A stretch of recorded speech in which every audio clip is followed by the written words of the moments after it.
नमस्कार, capital TV देख रहे हैं आप। मैं हूं आपके साथ पूजा। वित्त मंत्री निर्मला सीतारमण ने आज संसद में बजट पेश किया। बजट में कई बड़ी बड़ी घोषणाएं की गई, कई चीजें सस्ती हो गई और कुछ चीजें महंगी भी हुई।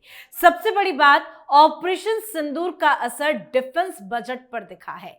वित्त मंत्री निर्मला सीतारमण ने रिकॉर्ड बढ़ोतरी करते हुए इस वर्ष रक्षा बजट 7.85 लाख करोड़ कर दिया है, जो पिछले साल के मुकाबले करीब 15% ज्यादा है।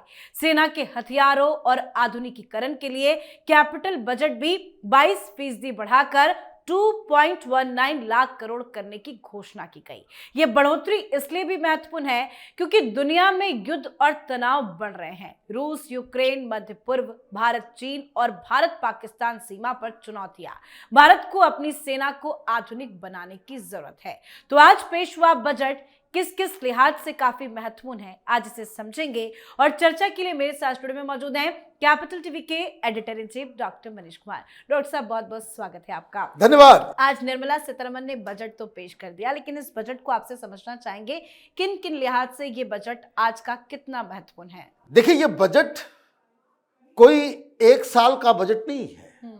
अगर इसकी दृष्टि को अगर आप देखें तो फोकस 2047 के ऊपर है, विकसित भारत।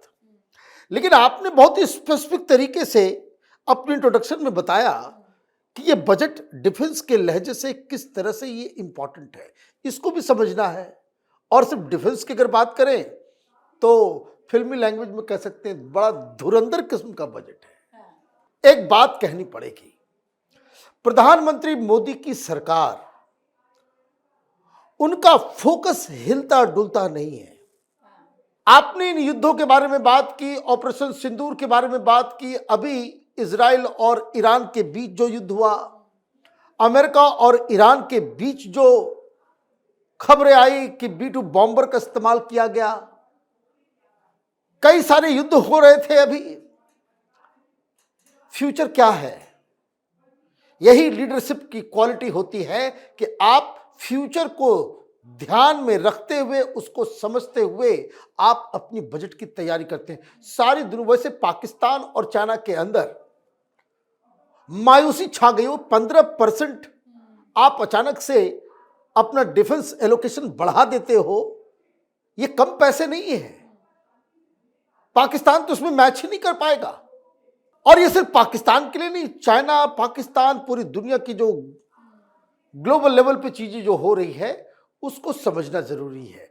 अभी की युद्ध कैसे होने वाली है? कोई कारगिल के जैसा होगा या बांग्लादेश के साथ 71 वाली लड़ाई हुई? नहीं, समय बीत गया। We are in 21st century.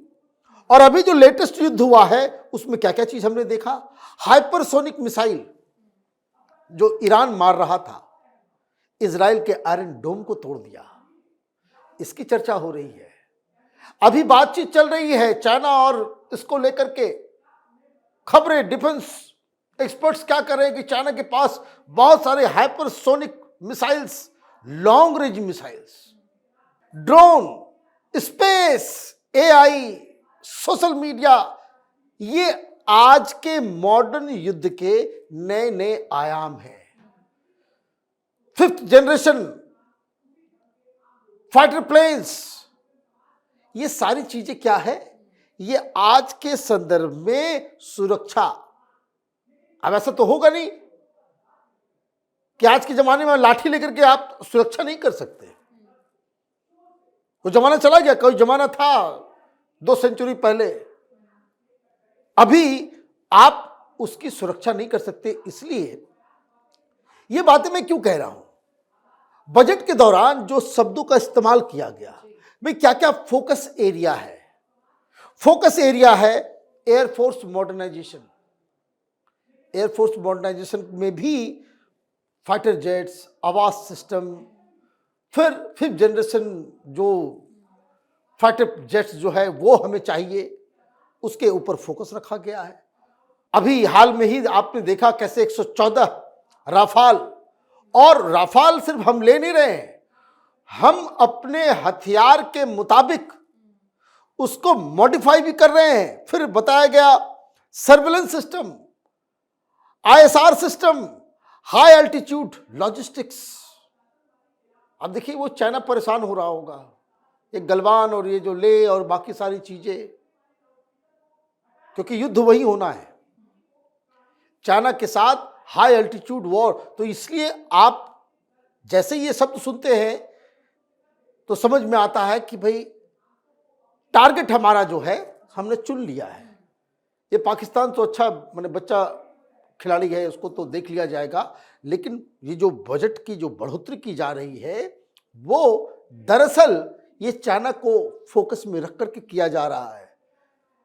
Logistics and infrastructure, सड़कें होनी चाहिए, हाई एल्टीट्यूड के ऊपर जो है हमारे पास एयर बेसेस होने चाहिए, वहां पे मिलिट्री कैसे स्टेशन हो सके 24/7 365 डेज, वो सारी चीजें जो उसमें दिया गया है। एयर डिफेंस, एंटी ड्रोन, ये तमाम चीजें हमें अपने हिसाब से उसको बनाना है।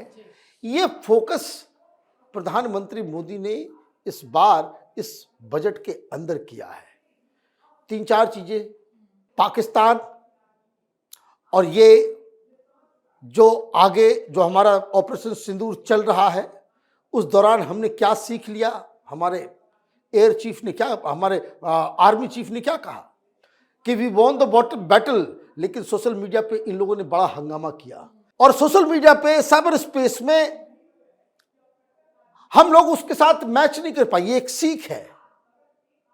दूसरी चीज, हमें यह भी समझ में आया कि जिस तरीके से ड्रोन स्ट्राइक्स हो रहे हैं, जिस तरह से ड्रोन का पूरा सिस्टम आया, तो हमें इससे डिफेंस, इसका डिटरेंस क्या हो, इसमें इन्वेस्टमेंट की आवश्यकता होगी।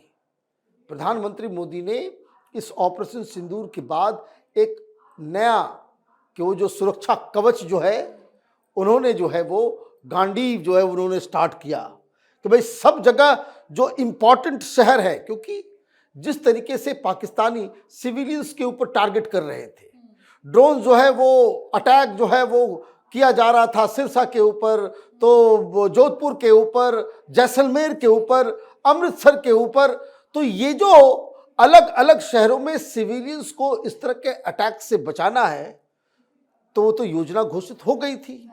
अभी इस बजट में एलोकेशन हो रहा है, हालांकि डिफेंस के एलोकेशन में ज़्यादा विस्तृत जानकारी नहीं दी जाती, लेकिन the words she use today कि किस तरीके से हमें इस पाकिस्तान और चाइना को 2 फ्रंट वॉर के दौरान हमें कैसे डिटरेंस क्रिएट करना है, और साथ ही साथ ये जो मॉडर्नाइजेशन, हमने यही गड़बड़ी की थी।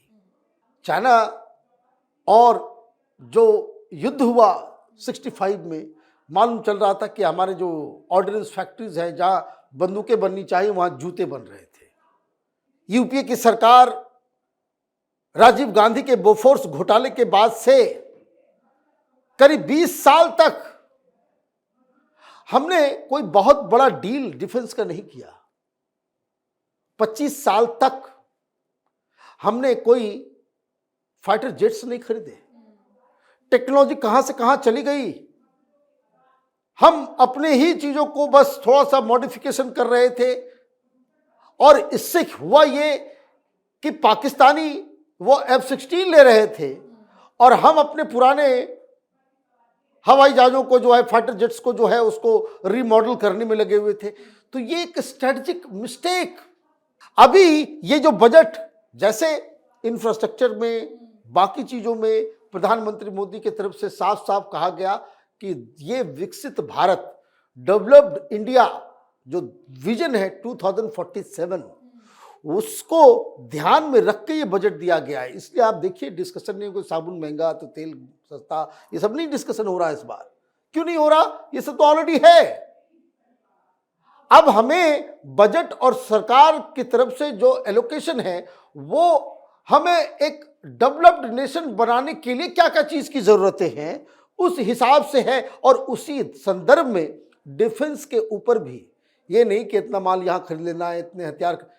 आप पैसे कहां खर्च कर रहे हो? आप पैसे खर्च कर रहे हो कि एक मॉडर्न या फ्यूचरिस्टिक वॉरफेयर में आगे क्या क्या संभावनाएं हैं, कैसे एआई का इस्तेमाल होगा, कैसे साइबर स्पेस का इस्तेमाल होगा, किस तरह के हमें हाइपरसोनिक मिसाइल्स चाहिए, किस तरीके के हमें फाइटर जेट्स चाहिए, और लंबे समय तक हम एयर स्पेस को डोमिनेट कर सके, उस तरह का हमारा फाइटर जेट्स का जो है पूरा जखीरा किस तरीके का हो वो हमें चाहिए। किस तरीके से आप ये समझिए कि वो जो कहते हैं कि भाई पूरा डिजिटली इंटरकनेक्टेड डिफेंस सिस्टम, वो हमें किस तरह की जरूरत है जो फ्यूचर में आने वाले, और स्पेस से कैसे रक्षा को जोड़ा जाए, ये सारे फ्यूचरिस्टिक एम्स एंड ऑब्जेक्टिव के साथ ये बजट को बढ़ाया गया है। 15% बजट। अभी आप देखिए ये पाकिस्तान कहाँ शुरू करेगा कि ये जो है आर्म्स रेस हो रहा है, ये हो रहा है, वो हो रहा है। ये जो भारत जो है 15% जो है बजट बढ़ा करके वो पूरे साउथ एशिया में, पूरे जितने में जो है वो इम्बैलेंस क्रिएट करने की कोशिश कर रहा है। लेकिन फोकस हमारा पाकिस्तान बिल्कुल दिख नहीं रहा। फोकस हमारा चाइना भी है, और फोकस हमारा 2047 में जो हमारे पास जिस तरह का, अगर हम डेवलप्ड नेशन हैं तो उस तरह किस तरह का डिफेंस की जरूरत है, उसकी नींव इस बजट से रखनी शुरू कर दी गई। बहुत बहुत धन्यवाद सर समझाने के लिए। धन्यवाद। तो बजट में रोजगार, स्वास्थ्य, निवेश और इंफ्रास्ट्रक्चर पर जोर दिया गया है। वैश्विक अनिश्चितता और घरेलू मांग को संतुलित करने की दिशा में भी कई बड़े ऐलान किए गए।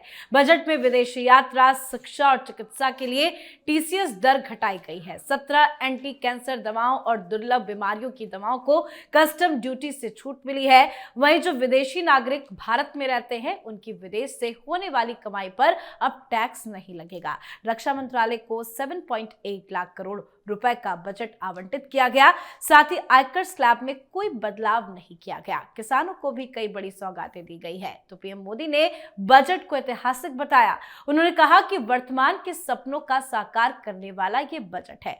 तो बजट को लेकर आपकी क्या कुछ राय है? आपको कैसा लगा ये बजट? आप भी अपनी राय कमेंट करके जरूर लिखिएगा। देखते रहिए कैपिटल टीवी। नमस्कार।